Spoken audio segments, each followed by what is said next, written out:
Hey people, it's Nia Stoki. Now I want to thank the Radical Home Sister because she reminded me about this story. And although it's about a month old, it's still very, very important. So this is a Russia Today article. They will F up. Company involved in Flint water crisis bids to serve largest city in Africa. Yeah. The Flint water crisis. Those people. Activists are concerned that Veolia, the company linked with the Flint, Michigan water crisis, is on the shortlist to manage two-thirds of the water system in Lagos, Nigeria, where many children die from waterborne diseases. I feel Veolia is a snake and they slithered over to Lagos to try to increase their profit margin, say Naira Sharif, a director at Flint Rising activist group, told BuzzFeed News. They have a history of poisoning black communities in the US, and they should not be poisoning the largest African city on the continent. The campaigner said she was shocked and extremely angry when she found out the French owned water. French! I keep telling you about those people, the French. Don't trust them. They are never changed their ways. Don't trust the French. Boycott the French. Oh, okay. Now let's get back to it. The French-owned water management company is among three bidders for the Adian Tour project in the Nigerian capital Lagos, which is the seventh largest city in the world. The mega city of 21 million people suffers from lack of access to drinkable pipe water. Lagos has also one of the highest child death rates from the waterborne diseases. In hopes of improving the situation, local officials are considering partnerships with private companies from abroad. The idea itself is controversial. Nigerian environmental and human rights NGOs are protesting against the privatization of the water sector, citing distrust of large multinational corporations and concerns over government corruption.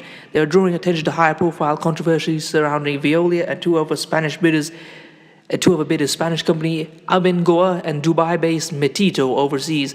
The Emirati firm is linked to the Dakota Access Pipeline, which sparked protests from Native Americans, while Abengoa's management caused protests and riots in Bolivia. For those who don't know, they tried to privatize the water supply and charge people to get the water in Bolivia. All three of these guys need to be kicked out of any country they're in.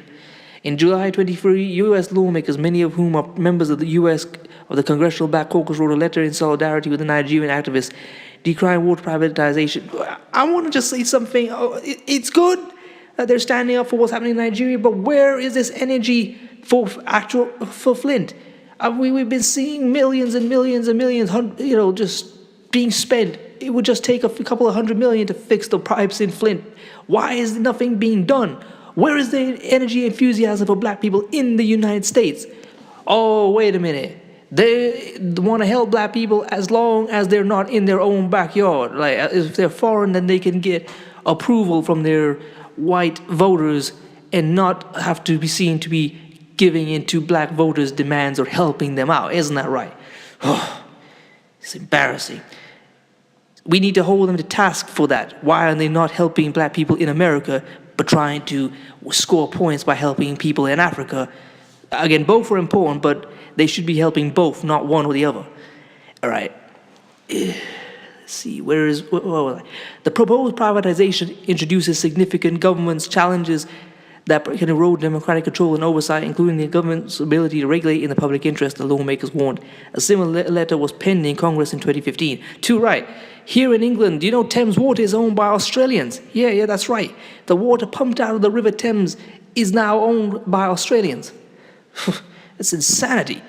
Last year, state-owned Lagos Water Corporation, LWC, tasked with overseeing the bidding, flatly dismissed the reports the three finalists failed in other countries, calling accusations leveled against them blatant falsehood.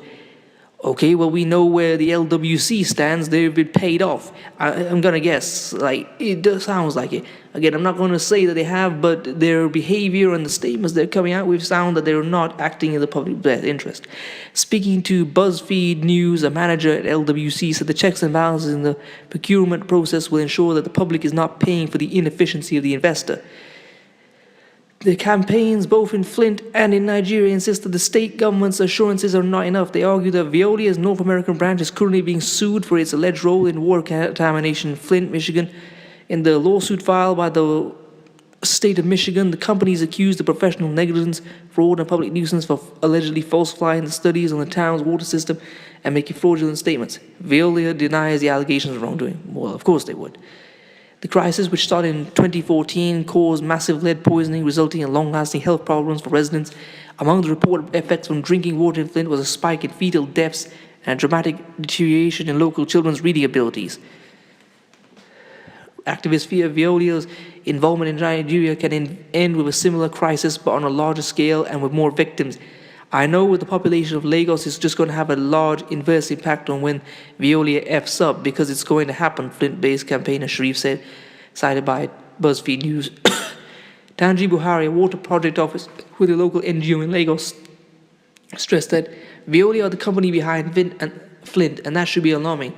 Why do you want to embark on this dangerous experiment which is bound to fail? Okay, now I've talked to you in some of my other videos that I talked about the campaigns in neighboring Ghana to urging to population control and depopulation, and I don't think I've covered this in the video, but we all know that Bill Gates paid off Nigeria's national debt in order to vaccinate children, which is in itself suspect. Do you know that Bill Gates doesn't vaccinate his own children, but he wants that for Africa's children? And now they're pushing this toxic water on Africa. Listen, if there is any Nigerian who can hear my voice, you need to resist this.